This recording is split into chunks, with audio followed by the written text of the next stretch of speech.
So hello guys, this is my 18th discussion about JEE Mains advanced question. So देखो पहले क्या दिया हुआ है. What is the product Q of the following reaction? Reactant क्या है तुम्हारा ये. इसके अंदर रिएजेंट क्या दिया हुआ है. Carbon, hydrogen, fluorine, bromine, iodine. मतलब कार्बन के जो चार हाथ है उस चार हाथ में से एक में है हाइड्रोजन, एक में है फ्लोरीन, एक में है ब्रोमीन, एक में है आयोडीन. मतलब ये चीज़ कार्बन उसका जो चार हाथ है उसका चार हाथ में आयोडीन, क्लोरीन, ब्रोमीन ये दिया हुआ है इधर. ठीक है. एंड क्या दिया हुआ है. टार्शियरी ब्यूटॉक्साइड मतलब potassium salt of tertiary butoxide. तो ये जो रिएजेंट है इसके साथ रिएक्शन करके जो प्रोडक्ट फॉर्म करेगा we have to identify that product. So there are four option, this this this and this.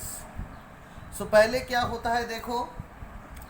Tertiary butoxide dissociate होके potassium ion and tertiary butoxide ion बना दिया. मतलब TbUO माइनस. ओके. अब देखो क्या हो रहा है. मैंने इस जो कंपाउंड है इस कंपाउंड को ऐसे लिखा है हाइड्रोजन को इधर करके. तो क्या है फ्लोरीन, ब्रोमीन, आयोडीन तीनों के तीनों इंडक्टिव इफेक्ट है. तो इंडक्टिव -I इफेक्ट के लिए बॉन्ड का इलेक्ट्रॉन जो डेंसिटी है वो हैलोजन के तरफ शिफ्ट हो रहा है. And due to this nature ये जो हाइड्रोजन एंड कार्बन के अंदर जो बॉन्ड है उस बॉन्ड का भी इलेक्ट्रोनेगेटिविटी ज़्यादा, उस बॉन्ड का इलेक्ट्रॉन डेंसिटी किसके तरफ शिफ्ट हो रहा है. कार्बन के तरफ शिफ्ट हो रहा है. क्यों शिफ्ट हो रहा है. Due to this -I effect of this three atoms. So after heterolytic fission this H removed as a proton which is extracted by tertiary BuO minus. तो ये इस हाइड्रोजन को लेके और प्रोटॉन को लेके क्या हो गया. TbUOH मतलब टार्शियरी ब्यूटाइल अल्कोहल फॉर्म कर गया. देन ये बॉन्ड हेटेरोलाइटिक फिशन होके इसके ऊपर चला आया. तो ये देखो अब क्या हुआ. ये जो फ्लोरीन, ब्रोमीन, आयोडीन है सबसे ज़्यादा साइज़ मतलब सबसे ज़्यादा बड़ा साइज़ किसका है. आयोडीन का है. तो उसका साइज़ बिगर होने के वजह से उसका लिविंग ग्रुप एबिलिटी ज़्यादा है. इसीलिए ये जो बॉन्ड है इस बॉन्ड के अंदर जो इलेक्ट्रॉन डेंसिटी है वो इलेक्ट्रॉन डेंसिटी का हेटेरोलाइटिक फिशन होके निकल गया as I-. So as a whole तुम्हारे पास क्या आ गया. ये कार्बीन फॉर्म हो गया. C... इधर है फ्लोरीन, इधर है ब्रोमीन. तो तुम्हारे पास सिंगलेट पेयर्ड अप कार्बीन हो गया. तो पेयर्ड अप कार्बीन का मतलब जो मैंने कार्बीन के लेक्चर में दिखाया था. मतलब जो चारों के चारों हाइब्रिड ऑर्बिटल है. एक कार्बन का इलेक्ट्रॉन से एक फ्लोरीन का इलेक्ट्रॉन पेयर्ड अप होके ये बॉन्ड बन गया. एक कार्बन का एक हाइब्रिड ऑर्बिटल में एक जो इलेक्ट्रॉन है उसके साथ ब्रोमीन का शेयर्ड होके एक बॉन्ड बन गया. एंड दो ऑर्बिटल जो पड़ा रहा एक में दोनों इलेक्ट्रॉन लोन पेयर करके रहेगा और एक हाइब्रिड ऑर्बिटल टोटली वैकेंट होगा. ठीक है. तो वो तो मैंने कार्बन का लेक्चर में मैंने डिस्कस कर दिया है, वहाँ से देख लेना. अब देखो क्या हो रहा है. टार्शियरी ब्यूटॉक्साइड फिर से आ रहा है. वो आके क्या कर रहा है इस हाइड्रोजन को पकड़ ले रहा है.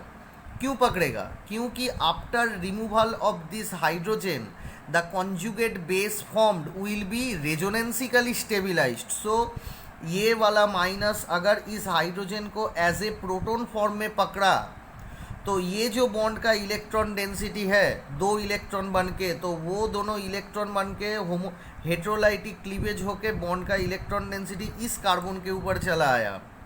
तो ये हो गया तुम्हारा माइनस चार्ज. इस कार्बन के ऊपर हो गया माइनस चार्ज. देखो ये जो कॉन्जुगेट बेस है ये रेजोनेंसिकली स्टेबिलाइज्ड है। क्यों?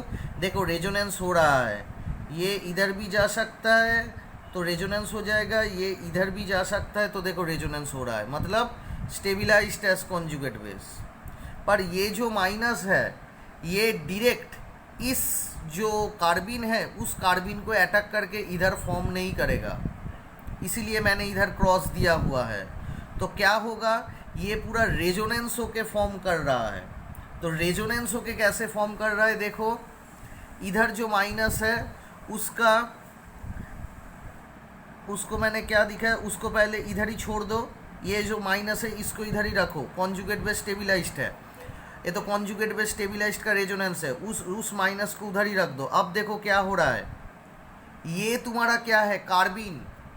कार्बिन ज़्यादा से ज़्यादा क्या कर सकता है, कार्बिन ज़्यादा से ज़्यादा डबल बॉन्ड से साथ रिएक्ट करके एक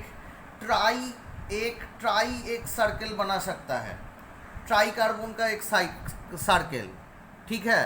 तो तीनों कार्बन का अगर जो साइकिल बनता है कैसे बनता है, देखो ये तो माइनस इधर ही पड़ा रहा, ये बॉन्ड उठ के हेट्रोलाइटिक फिशन होके इधर चला आया। क्यों इधर आएगा, क्यों इधर नहीं आएगा, क्योंकि ड्यू टू रेजोनेंस इफेक्ट ये इधर ही आता है, ड्यू टू रेजोनेंस इफेक्ट ये इधर ही आता है। क्योंकि अगर ये हेट्रोलाइटिक फिशन करके इधर चले जाता तो क्या होता, इधर एक माइनस आ जाता तो माइनस माइनस रिपल्शन होता, तो वो तो नहीं हो सकता ना। तो इसीलिए ये जो बॉन्ड है, बॉन्ड का पाई बॉन्ड लिंकेज है, लेवाइल इलेक्ट्रॉन डेंसिटी है, तो हेट्रोलाइटिक फिशन होके इसके ऊपर चला है, तो ये हो गया देखो तुम्हारा माइनस चार्ज, वो जो माइनस एंड इधर आ गया तुम्हारा प्लस चार्ज।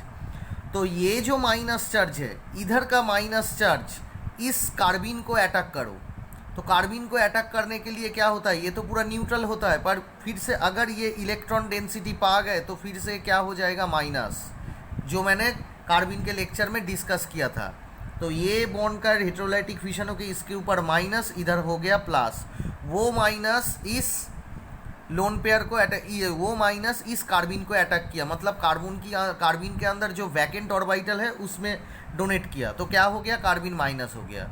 अब वो माइनस इस प्लस को अटैक किया, तो मतलब देखो ये तुम्हारा एक तीनों कार्बन का एक रिंग फॉर्म हो गया। अब रेजोनेंस होगा, क्या होगा, देखो इसके ऊपर जो माइनस है वो माइनस इधर आएगा तो ये बॉन्ड टूट जाएगा।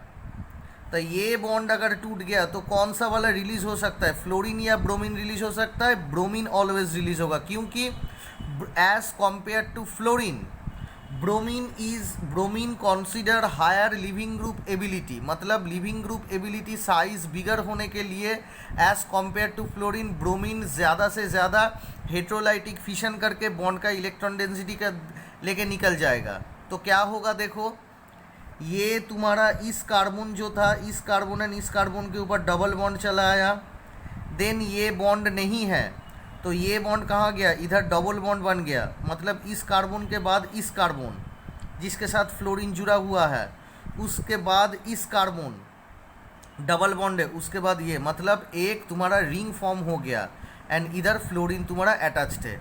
तो देखो अगर तुम्हारा कार्बिन है एंड सिस्टम में तुम्हारा डबल बॉन्ड है तो ये जो डबल बॉन्ड है वो तुम्हारा कार्बिन में अटैक करेगा। एंड अगर तुम ये स्टेप से वाकिफ़ हो तो इतना डिटेल्स में तुम मत दिखाओ, तुम कैसे दिखा सकते हो, तुम ऐसे दिखा सकते हो, ये वाला माइनस है, ये है तो फ्लोरीन ब्रोमीन, ठीक है, इधर है डॉट डॉट, तो इसको तुम ऐसे दिखाओ, ये इधर फॉर्म कर गया तो ये इधर फॉर्म कर गया, तो ये हो गया प्लस माइनस एंड इसके साथ जुड़ गया। तो ये तुम एक स्टेप में स्टेप बाय स्टेप मत दिखा के ऐसे भी तुम दिखा सकते हो, ठीक है। तो अगर जो मैंने बोल रहा था, अगर डबल बॉन्ड हुआ एंड माइनस हुआ तो माइनस सबसे बाद, एकदम बाद में रेजोनेंस होगा, रेजोनेंस में टेक पार्ट करेगा। पहले जो डबल बॉन्ड है वो डबल बॉन्ड से इलेक्ट्रॉन डेंसिटी लोन पेयर को लोन पेयर नहीं कार्बिन को अटैक करेगा,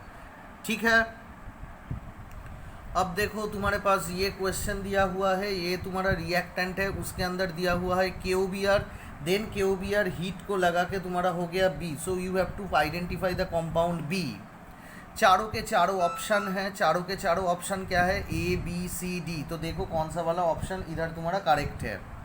पहले देखो के ओ बी आर किससे फॉर्म होता है ना, Br2 अगर अल्कोहलिक KOH के साथ रिएक्ट होता है तो तुम्हारा फॉर्म हो जाता है KOBr। Br2 अगर अल्कोहलिक KOH के साथ रिएक्ट हो जाता है तो तुम्हारा फॉर्म होता है KOBr।